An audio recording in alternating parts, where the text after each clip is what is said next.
마태복음 18장.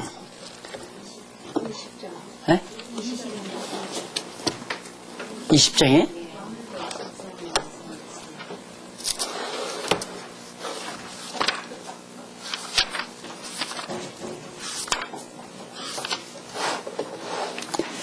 네, 20장.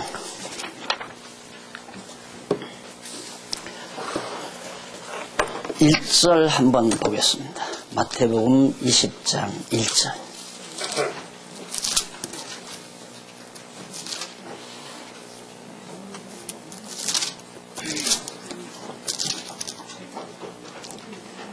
하늘나라는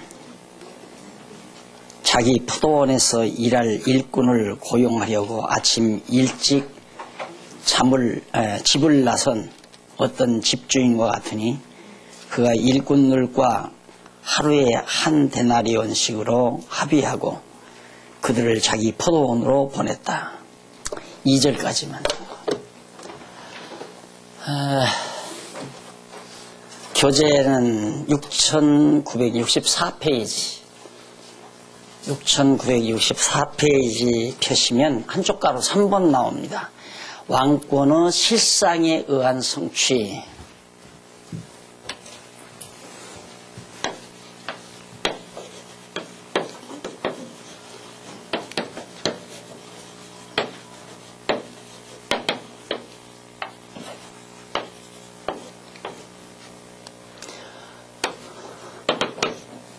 이 20장에서 21장?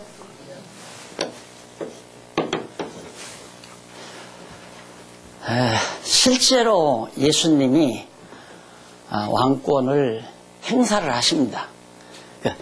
행사한다기보다도 왕권의 실제적인 행사에 대한 교훈을 해 주셔요. 그러니까 그 말은 하나님의 나라가 진짜 왕권을 행사하는 모습을 통해서 예수가 그리스도이심을 확증해주는 그런 내용이 20장에서부터 21장까지 나타나죠. 이제 봉독해 드린 말씀 딱 들어봐도 얼른 감이 오죠. 그렇게 성경이 아주 단순하고 아주 깔끔하게 그 의미가 확실하게 드러나는 것을 우리가 늘 눈여겨볼 수 있습니다. 그럼 이쪽에 그 20장과 21장 두 장인데 20장은 주권과 신분에 의해서 가르쳐 주고요. 왕권의 주권, 왕의 주권과 왕의 신분에 의해서 가르쳐 주고 그 다음 21장은 표적과 비유에 의해서 가르쳐 줘요. 표적이나 비유를 통해서 이제 가르쳐 주는 그런 내용으로 왕권의 실상을 보여주면서 가르쳐주면서 그리스도가 성취됨을 전해주는 내용으로 그렇게 이루어져 있습니다. 그건 물론 밑에서 두 번째 문단 그러니까 9번째 줄 바꾼 데 나오죠. 일찍이 여호와 하나님께서는 첫 아담에게 모든 만물을 다스리도록 언약하신 창세기 1장 28절에 나오는 내용이에요.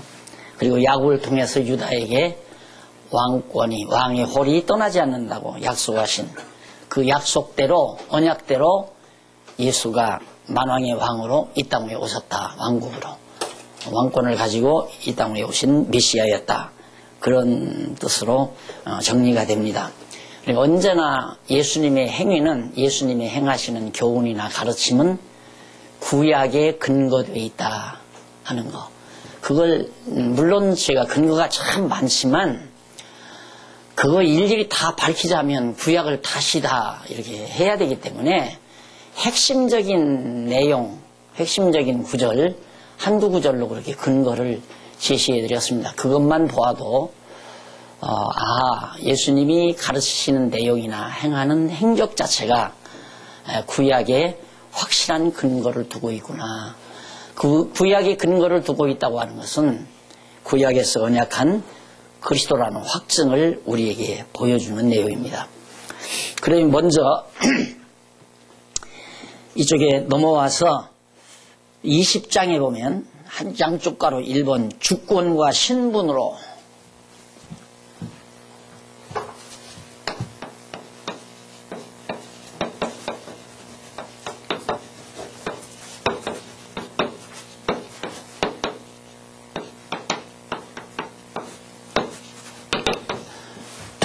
주권과 신분으로 가리킨다. 뭘?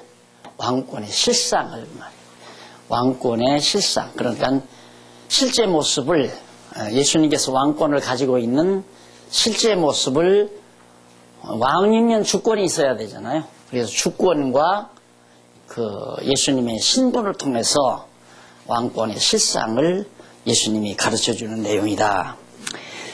그 내용을 20장을 잠깐 분석해 보면 1절로부터 16절 1절로부터 16절은 포도원의 품꾼 비유로 천국 왕의 절대적인 주권을 가르치신 내용이 1절로 16절이고 17절로 19절은 순환을 당하고 제3일에 살아나실 왕권에 대해서 가르치시는 내용이고 20절로 28절은 두 제자가 권좌를 요구하자 천국의 왕권에 대해 가르치신 내용이고 29절로 34절은 소경을 보게 한 표적으로 다윗의 자손인 왕임을 가르쳐주는 내용으로 20장 전체가 잘 자리 잡아 있습니다.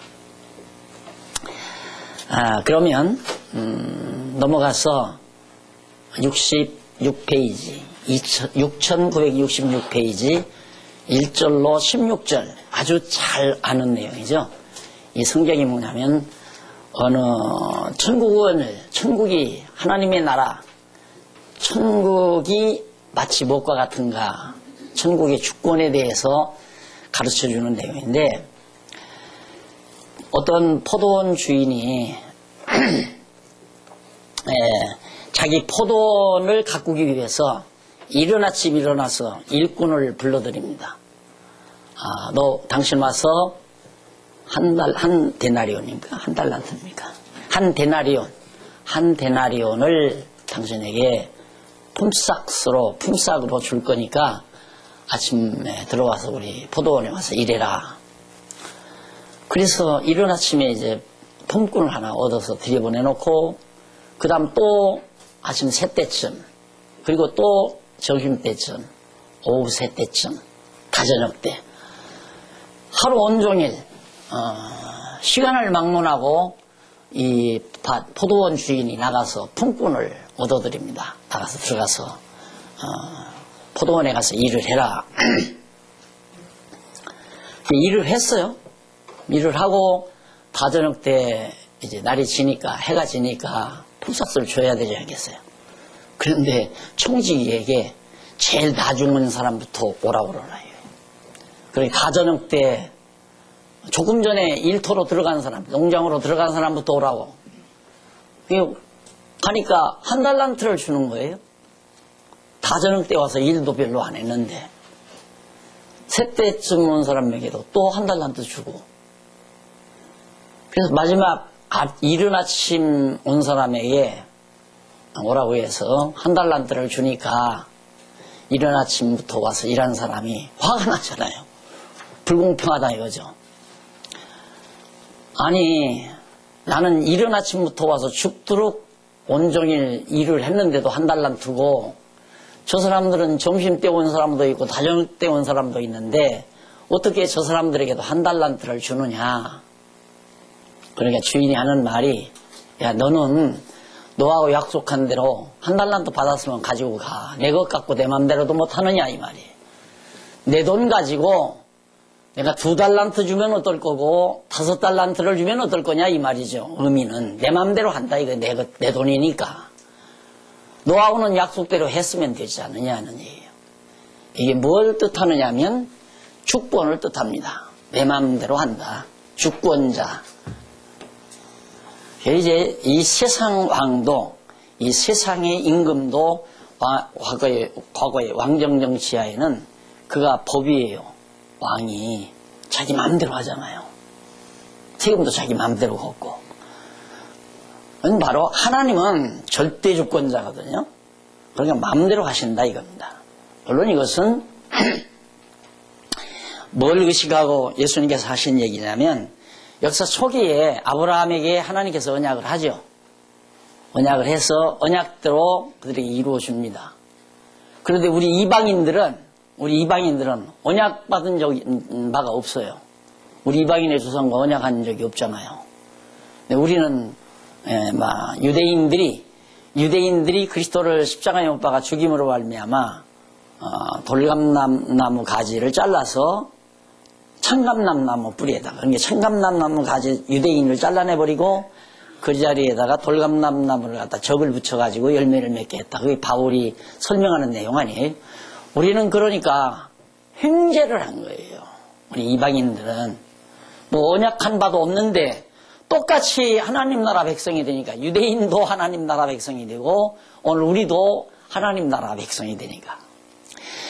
여러분, 어제 이스라엘에서 전화가 왔는데 그 누굽니까? 군인 하나가, 이스라엘 일반 군인 하나가 팔레스타인에 잡혀갔어요. 포로로 잡혀갔어요. 근데 그 군인 하나를 찾아오기 위해서 1027명인가? 팔레스타인 포로들, 팔레스타인 범죄인 1027명인가를 주고 바꿔오는 거예요.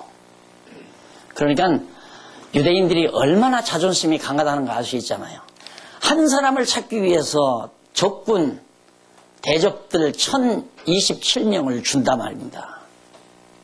그러니까 그렇게 자존심이 강한 사람들인데 지금 자기들만 하나님의 백성이라는 거거든요. 자기들하고 약속했기 때문에 우리 이방인들은 이건 다 짐승 취급하는 것이 유대인들의 지금 심사란 말입니다. 우습게 알아요.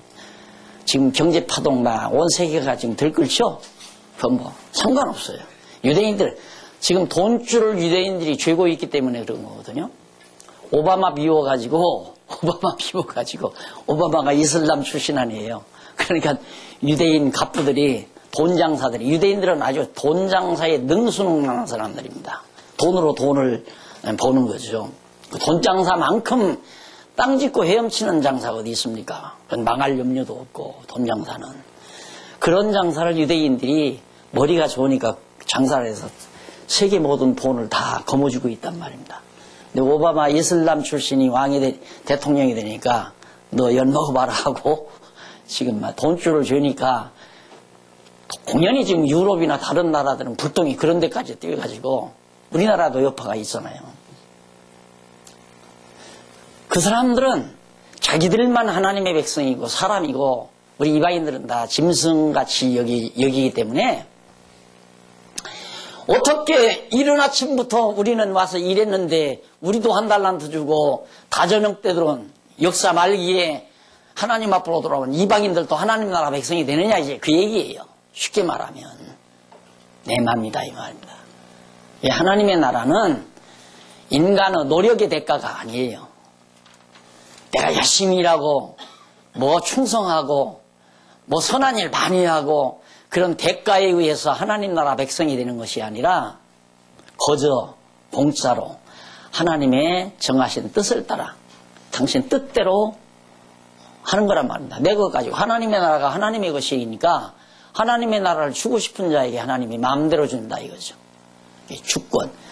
그래서 예수 그리스도가 천국으로 하나님의 나라로 이 땅에 오셨는데 당신의 주권이 내가 구원 줄 자에게 구원 준다 이 말입니다. 그러니까 예수님이 말씀을 전할 때에도 그냥 막 모두가 다 알아듣도록 그렇게 전하는 게 아니고 알아듣지 못할 사람에게는 아주 그냥 어렵게 말을 해서 못 듣게 만들고 알아듣고 구원 얻을 자에게는 어려운 말도 풀어서 잘 깨닫고 돌아오도록 만들고 그게 이제 하나님의 주권적인 능력이란 말입니다.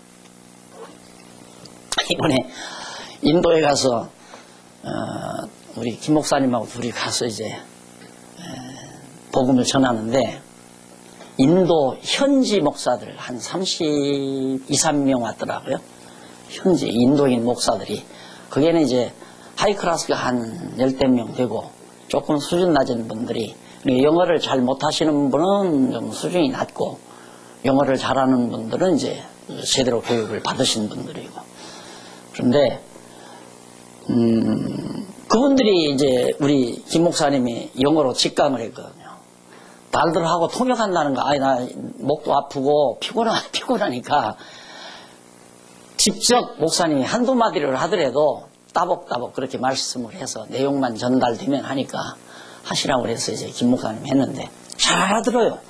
김 목사님이 영어를 잘하는지 그 사람들이 잘 알아듣는지 나는 잘 모르겠는데 어쨌든 잘 알아듣고 잘 깨달아요. 그리고 김 목사님도 막 너무나 감격스럽게 잘 전하시고요. 그래서 그 모습을 가만히 이렇게 지켜보면서 야, 그 사람들이 저녁에 모여서 그런 얘기를 했대요. 야, 우리는 복음을 들은 지가 2000년인데 도마가 예수님의 제자 도마가 바로 예수님 부활 승천하신 이후에 인도 쪽으로 와서 복음을 전했대요. 그 인도 교회사에 그게 나온답니다. 도마가 와서 전하는 게 2000년 됐잖아요. 우리 대한민국은 100년 남짓밖에 안 됐잖아요. 자기들끼리 기숙사에 모여서 YMCA 기숙사에 모여서 저녁에 토론하는데 기분 나쁘다 이거죠.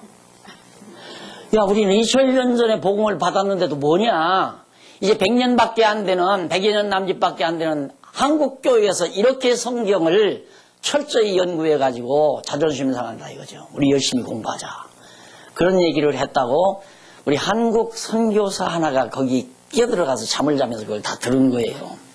아침에 딱 가니까 나를 붙들고 목사님 어젯밤에요 난리 났었어요. 인도 이 현지 목사님들이 막 그런 얘기를 하면서 영어로 유창하게 이 내용을 전하기만 한다면 세계가 발칵 뒤집어지겠다고 자기들 그런 얘기를 했노라고. 그런 얘기를 제가 앉아서 들으면서 어쩌다가 이런 횡재를 했나, 이 생각 참 많이 했습니다. 어쩌다가 이런 횡재를 했나. 세계 어느 나라 어느 교회에서도 얻지 못하는 이런 엄청난 횡재를 다 저녁 때 들었잖아요. 우리는 다 저녁 때. 이제 100년 남짓밖에 안 돼요. 이 다저녁 때 들어온 우리에게 하나님께서 어쩌자고 이런 엄청난, 우리는 좀 죄송합니다. 듣기가 싫으시겠지만 쌀독 안에 있는 쥐는 어떻다고 그래요? 그래서 가서 좀 보시면 참 좋겠는데, 가깝기만 하면 그저 한 두서너 시간만 단다면 그냥 다 모시고 우리 어른들 다 모시고 가고 싶어요. 가서 보면 그 감동이 와요. 야, 어쩌자고 이런 복을 받았나. 이거 가르치면서 이 내용을 하면서 자꾸 기억이 나서 말씀을 드렸는데 그들은 알아요. 그러니까 우리 이제 김광삼 목사님 오늘 오시거든요. 오늘 서울에 볼 일이 있어서 오셔서 한 일주일 우리 복지관에서 머물렀다 가실 건데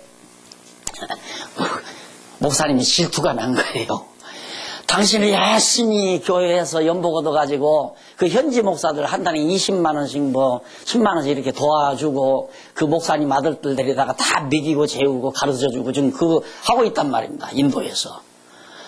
그런데 성탄절에 카드 한 장도 안 보낸대요. 그래서 한 번은 당신이 야, 너들 너무하는 거 아니냐. 그렇게 도와주면 그래도 성탄절 되면 카드라도 한 장 보내야 하는 거 아니냐 하니까 그 다음 성탄절에 보냈더래요. 그 카드 받으면 뭐합니까? 엽질러절 받는 거지. 안 그래요? 그런데 김 목사님은 맨입으로 돈도 하나도 안 가지고서 맨입으로 복음을 전하니까 그 목사님들이 막 그냥 마지막 끝나니까 우르르 몰려가가지고 연락처 달라. 어떻게 하면 더 자세히 공부할 수 있는가. 뭐 이것저것 묻고 날리니까 희생이 나는 거지. 우리 김 목사님, 김광선 목사님도 그럴 거 아니겠어요. 김광선 목사님도 자극을 많이 받았죠. 당신은 현지인 목사들에게 뭔가를 해보고 싶어도 감동도 없고 따르지도 않는데 난데없이 빼빼 마른 김기용 목사님이 딱 와서 몇 마디 하니까 그냥 줄줄줄 따르니까 이야. 그래가지고 지금 우리 김 목사님도 방향 전환이 많이 됐습니다. 많이 돼가지고 앞으로 인도에다가 성경신학 연구소를 하나 짓겠다고 약속을 했어요. 아주 별장지대가 있어요. 인도 뉴델리에서 좀 떨어진 북쪽으로 떨어진 별장지대가 있는데 공기도 좋고 참 좋습니다. 가봤어요. 땅도 보고. 근데 거기다가 서남아시아 성경신학 연구소를 짓고 자기가 소장을 하게 돼요. 소장을 하든지 대장을 하든지 마음대로. 아니 목사님은 제일 높이 모시게요. 아 대장을 시키든지 소장을 시키든지 그거에 알아서 할 일이고 열심히 공부해서 하시라고 네 그러고 왔는데 참 우리 이거 어쩌자고 타전역 때 들어온 우리 같은 장안중앙교회 성도 여러분에게 이 엄청난 복을 안겨주었는지 유대인들도 알지 못하는 어젯밤에 이스라엘에 전화하는데 유대인들 성경을 모른대요. 히브리어로 기록이 돼 있어도 히브리어가 고대어, 옛날 고대어로 기록이 되어 있기 때문에 현대 히브리인들은 유대인들은 그 성경 제대로 읽지도 못한대요. 무슨 뜻인지도 모르고. 그런데 우리는 알잖아요. 자, 이게 이제 하나님의 주권이죠. 그러니까 우리가 감동하죠. 안 그래요? 다 이른 아침 불러서 다 열심히 일하는 사람들에게 다 저녁 때 한 달란씩 다 줬으면 고마울 거 하나도 없죠. 월급, 품삯은 안 올려주나? 다 불만하고 불평하고 갈 거 아닙니까? 그런데 불평하는 사람은 유대인 하나. 큰아들은 불평해도 나갔다 다 늦게 들어와서 사랑받는 탕자는 하나님께 사랑받잖아요. 아버지에게 사랑받잖아요. 그런 것처럼 역사 말기에 오늘 우리가 하나님께 돌아와서 무엇과도 비교할 수 없는 정말 천하에 없는 귀한 보화를 솔로몬이 그랬잖아요. 지혜를 찾아서 바다 밑에 들어가도 찾을 수 없고 하늘 높이 올라가 봐도 그 지혜를 얻을 수 없는데 여러분 다 얻었잖아요. 그런데도 하나 기쁘지도 않아. 하나. 난 무덤덤하죠? 예? 우리 성도님들 이제 연세 드셨으니까 또 그러지만 우리 성도님들은 내가 보면 이제 감동이 별로 없는 것 같아요. 그냥 편안하다 그러고 사시지 이 속에서 훈훈한 감동이 후끈후끈 이게 올라와야 되거든요. 근데 그걸 느껴야 정말 하나님 앞에 감사가 넘치고 감동이 있고 감격이 있고 그러는 건데 이 비교가 안 되니까 그러니까 우리 눈앞에서 이른 아침에 와서 죽도록 하루 종일 일하고 한 달란트 받아가는 사람이 있는데 우리는 일도 안 하고 다 저녁 들어와서 한 달란트 받아야 펄짝펄짝 뛸 거 아닙니까? 좋아서. 근데 우리는 그렇게 실상 받았는데 이른 아침부터 일하고 와서 한 달란트 받아가는 사람이 눈앞에 안 보이는 거예요. 그러니까 이스라엘 나라에 가서 그들이 아직도 성경을 모르고 있다는 사실을 우리 눈으로 확인하면 그러니까 그 이명숙 집사가 그렇게 팔팔팔팔 뛰잖아요. 팔팔팔팔팔 뛰어요 그냥. 전화하면서 팔딱 요즘 제 전화가 잘 안 통하잖아요. 제가 전화 연결이 잘 안 되잖아요. 그러니까 목사님 그렇게 전화를 안 받으시냐고. 높아져서 그러더니 아주 그냥 팔팔팔팔 떠요. 이게 다른 사람 그 유대인들이 다 모르는 성경을 자기가 알고 있다는 그 기쁨이 정말 늘 감동스러운 거예요. 가만히 보면.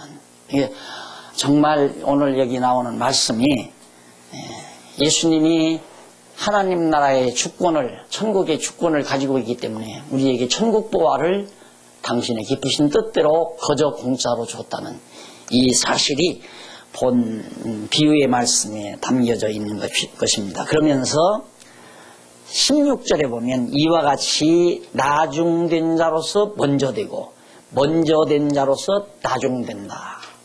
나중된 자 이방인이 먼저 됐잖아요.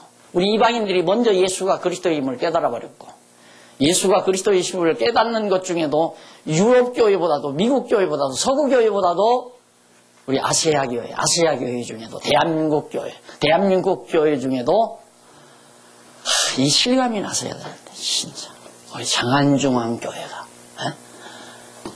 이 장안중앙교회가 그 인도 목사님들이 신학 다 하신 분들이에요. 다 하신 분들인데 우리 이런 강의 못 들어보지 않았냐 이거예요. 오대수 우리 이런 강의 들어본 적이 없다. 그러니까 그 목사님이 그런 얘기를 하더라고요. 김광근 목사님이 한국교회 선교사님들이 이 말씀을 들었으면 참 좋겠다는 거죠. 근데 아쉬운 게 뭐냐면 우리나라 돈 있는 목사님들이 폼제느라고 몇 억을 글도로 보냅니다.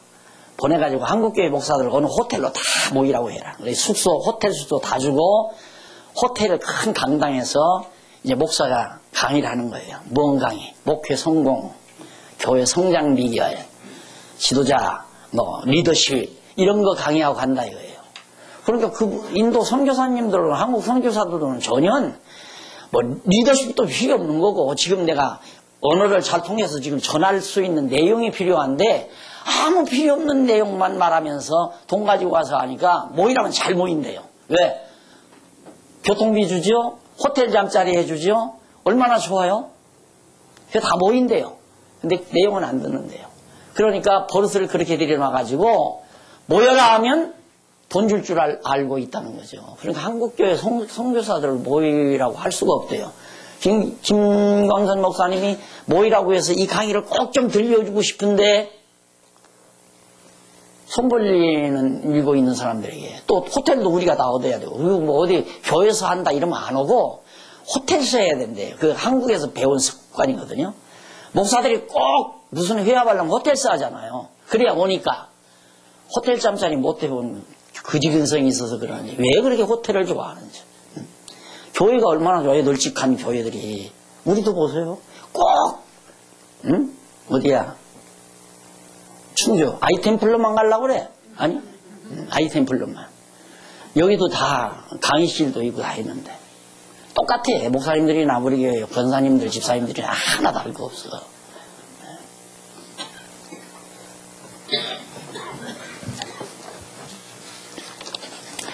그 다음 17절로 19절에 보면요, 순환을 당하고 제3일에 살아나실 왕권에 대해서 가르칩니다. 그러니까 여러분 보세요. 갑자기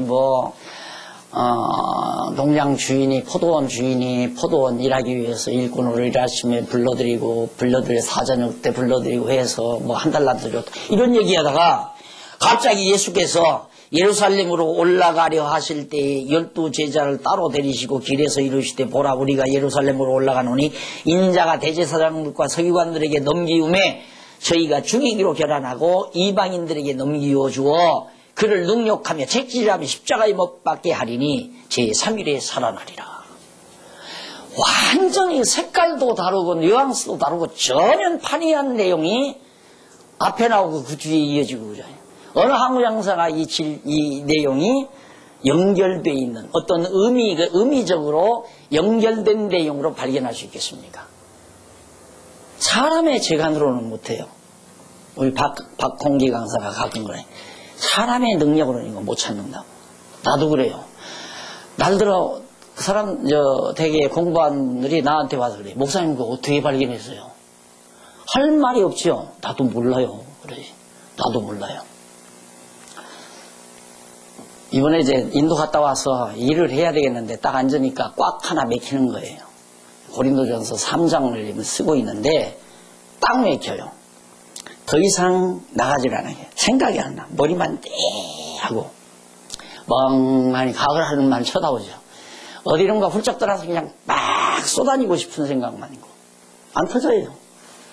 근데 어젯밤 딱 들어가기 전에 한 번 더 열어보자 하고 열어서 딱 앉아서 쫙 이러고 가는데 막 필이 와요. 또 영감 받았다고. 물론 영감이죠. 성령이 영감하시는 거죠. 확 감각이 와요. 그래서 지금 기분이 참 좋습니다. 제가. 이건 아니면 몰라요. 알 수가 없어요. 도대체. 아니 포도원 얘기하다가 갑자기 십자가 연합에 3일 만에 살아난다는 말하고 포도원 얘기하고 무슨 관계가 있습니까? 아무 관계 없잖아요. 예수님의 부활은 예수 그리스도가 이제 왕권, 사망 권세를 이기시고 승리하시는 왕권에 대한 하나의 놀라운 상징적, 계시적 사건이거든요. 부활 사건이라는 것이.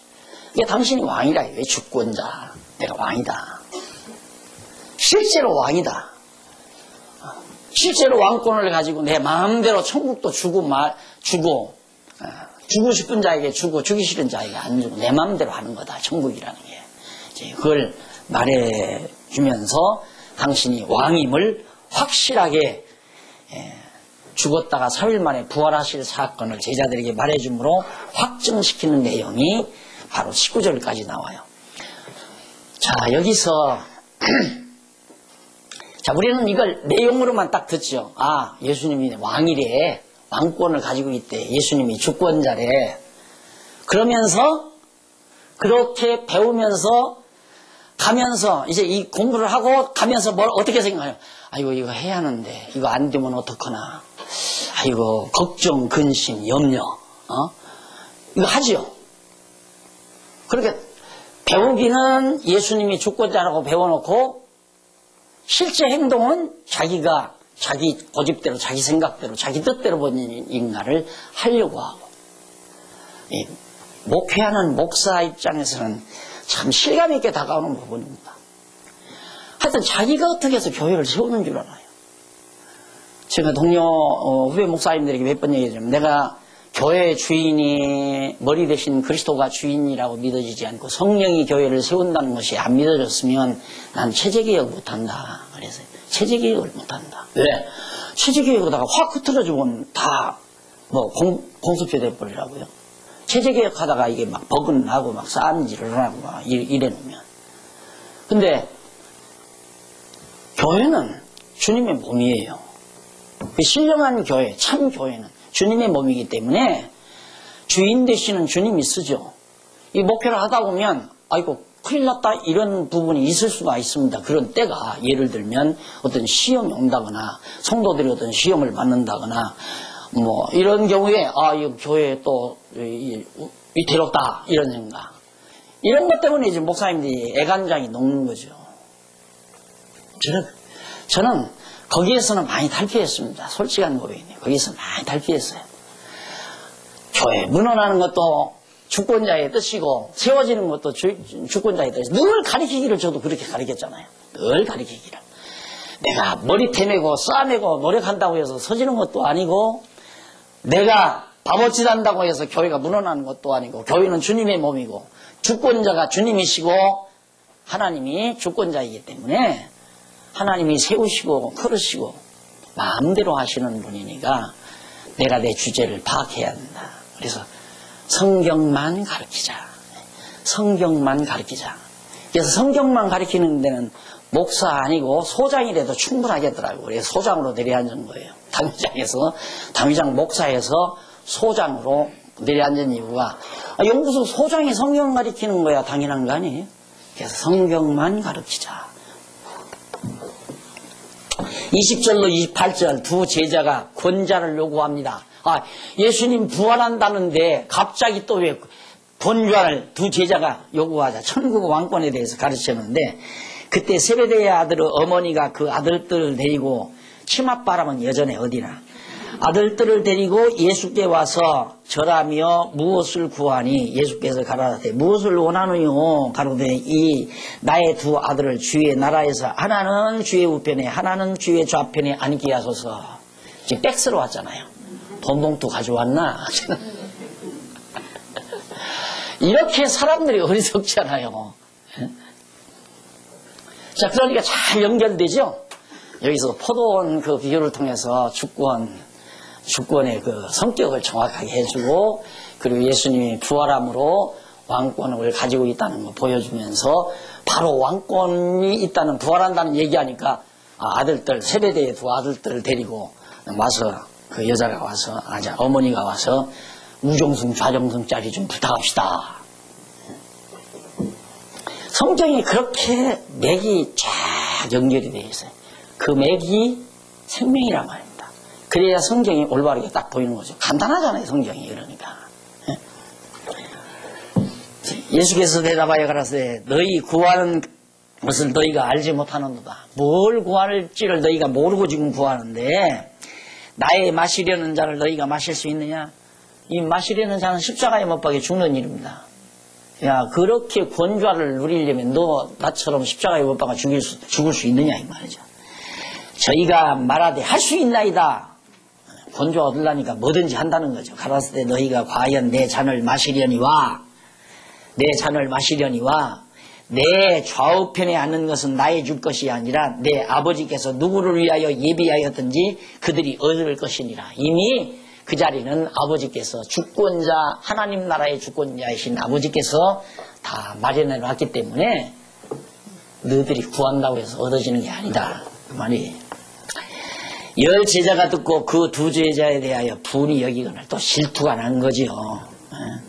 이거를 예수께서 제자들을 불러다가 가라사대 이방인의 집권자들이 저희를 임으로 주관하고 그 대인들이 저희에게 권세를 부리는 줄을 너희가 알거니와 너희 중에는 그렇지 아니하니 너희 중에 누구든지 크고자 하는 자는 너희를 섬기는 자가 되고 너희 중에 누구든지 으뜸이 되고자 하는 자는 너희 종이 되어야 하리라. 인자가 온 것은 섬기를 받으려 함이 아니요 오히려 섬기려 하고 자기 목숨을 많은 사람의 대속물로 주려고 왔다 하는 얘기입니다. 예. 이방인의 집권자들, 그러니까 로마 제국주의자들이죠. 이들이 저희를 임으로 주관하고 그 대인들이 저희에게 권세를 부리는 줄 너희가 알거니와. 이방 로마 제국주의자들이 와서 세금도 막 걷어가고 백성들을 막 늑탈하고 마음대로 하는 걸 너희가 알지만은 너희 중에는 너희에게는 그렇지 않다. 너희에게는 이방인들처럼 그래서는 안 된다. 번좌 잡으면 막 힘없는 자들을 늑탈하고 탈탈나 그렇게 빼앗아 먹고 시비하고 남을 억압하고 이런 것들은 이방인들이 하는 일이지. 너희는 그래서는 안 된다. 반대다. 너희는 크고자 한다면 섬기는 자가 되라. 높고자 하면 섬기는 자가 되라. 반대. 그러니까 왜 그러냐면 천국은 법으로 다스리는 곳이 아니라 사랑의 힘으로 다스리는 곳이기 때문에 사랑의 힘이 강한 자가 높은 자죠. 사랑의 힘이 강한 자가. 그럼 가정에서도 보면 사랑의 힘이 누가 제일 강하냐면 부모가, 어머니가 자녀들에 대한 사랑의 힘이 제일 강하잖아요. 그러니까 자녀들의 종노릇을 하는 거죠. 그냥 자녀들을 위해서 온종일 자녀들을 위해서 종노릇 해요. 빨래 벗어놓으면, 옷 벗어놓으면 빨래 빨아주고, 그 다음 설거지해서 밥해서 밥 먹이고, 또 설거지하고, 시상받아가 또 밥 준비하고, 돈 벌어서 학비 준비해주고, 전부 자식들 종노릇 하지 않아요. 하나님의 나라는 그래야 됩니다.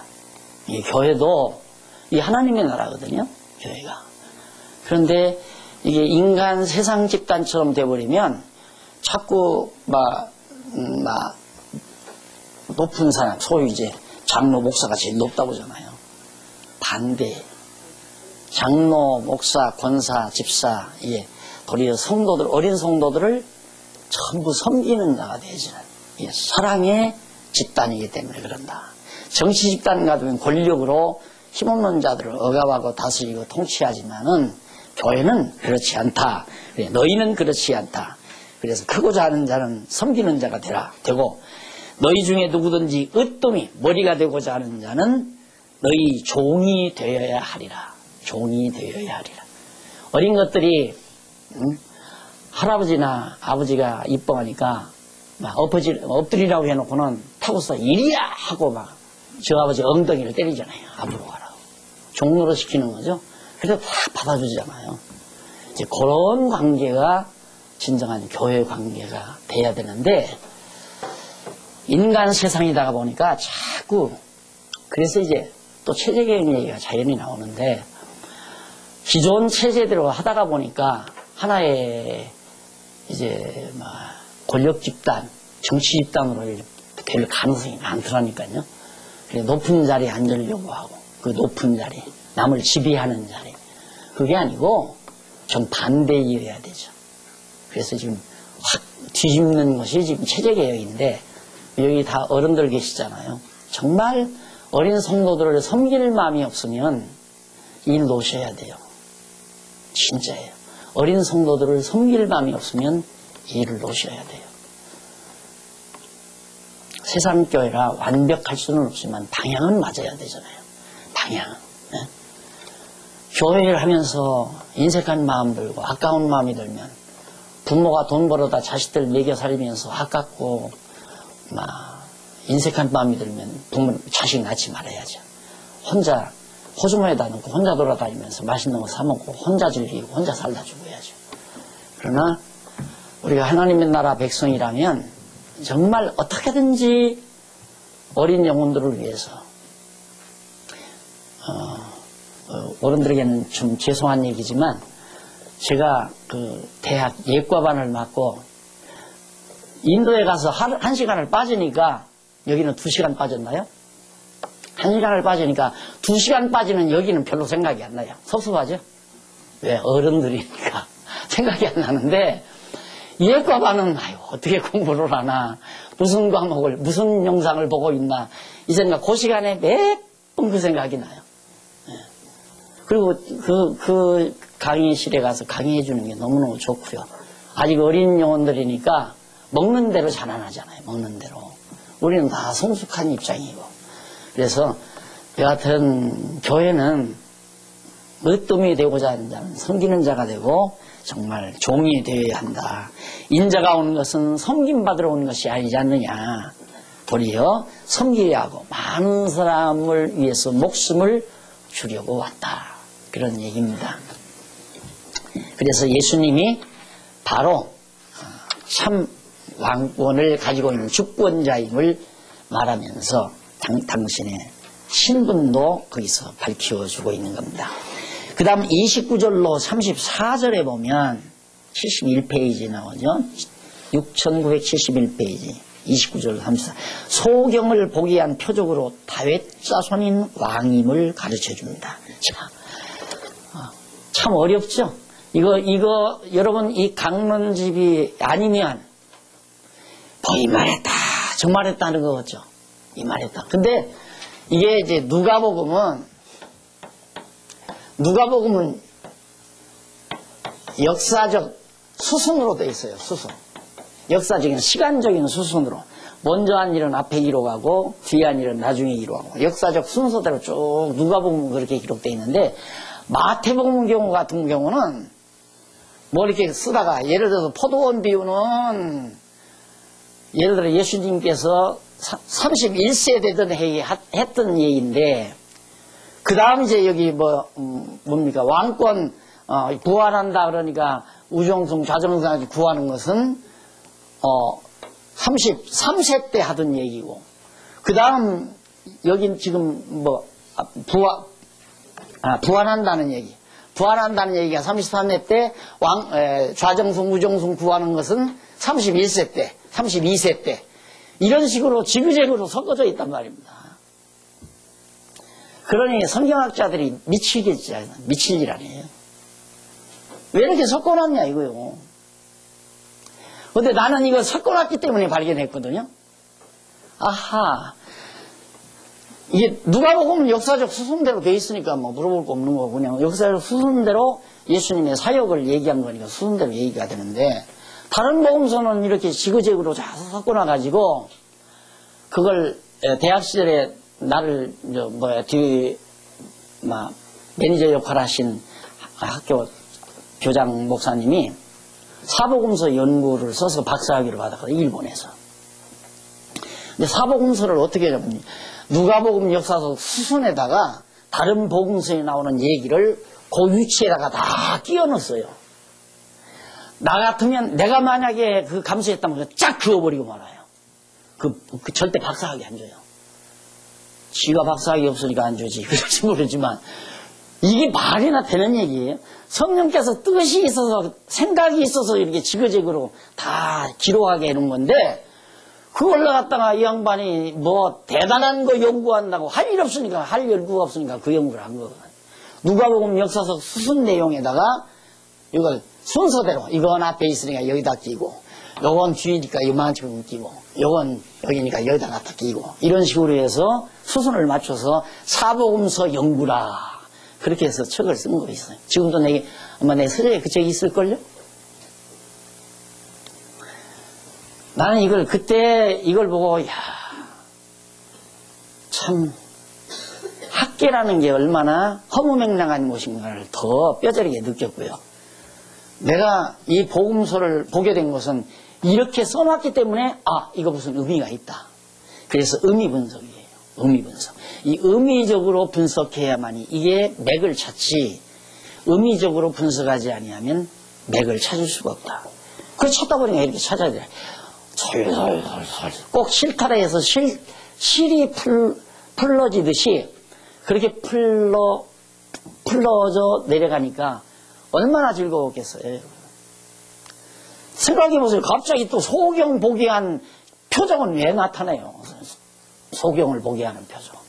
근데 사람들은 일단 어디에 눈독을 들이냐면 소경을 보게 했다. 야, 표적이 나타나. 야, 나도 기도원에 가서 열심히 기도해서 능력받아서 안수하면 소경이 눈이 낫게 했으면 좋겠다. 이런 쪽으로 생각을 하는 거죠. 저는 그쪽으로 생각한 게 아니라 소경이 오면서 다윗의 자손이여 하고 불러요. 눈먼 소경이. 한번 보실래요? 29절. 저희가 여리고에서 떠나갈 때 큰 무리가 예수를 쫓더라. 소경이 길가에 앉았다가 예수께서 지나가신다 함을 듣고 소리질러 가로되 주여 우리를 불쌍히 여기서 다윗의 자손이여 하니. 다윗 자손이란 말은 누구란 얘기예요? 왕이란 얘기 아니에요. 그렇죠? 여기에 눈의 시선이 콱 멈추는 거예요. 그러니까 맥이 통하는 거죠. 이 다윗의 자손이요. 아니 눈먼 소경이 예수라는 말만 듣고도 예수라는 말이 뭡니까? 예수가 온다. 여호와는 구원이시다 그 말 아니에요. 여호와는 구원이시다라는 말은 그리스도라는 뜻이고 그리스도라는 말은 왕이라는 말이거든요. 그래서 다윗의 자손이에요.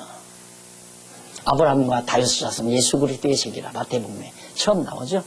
그래서 예수님의 신분이 다윗의 자손으로서의 왕권을 지니고 있는 분이시다 라고 하는 신분을 드러내는 내용이 바로 34절 내용까지 나타납니다.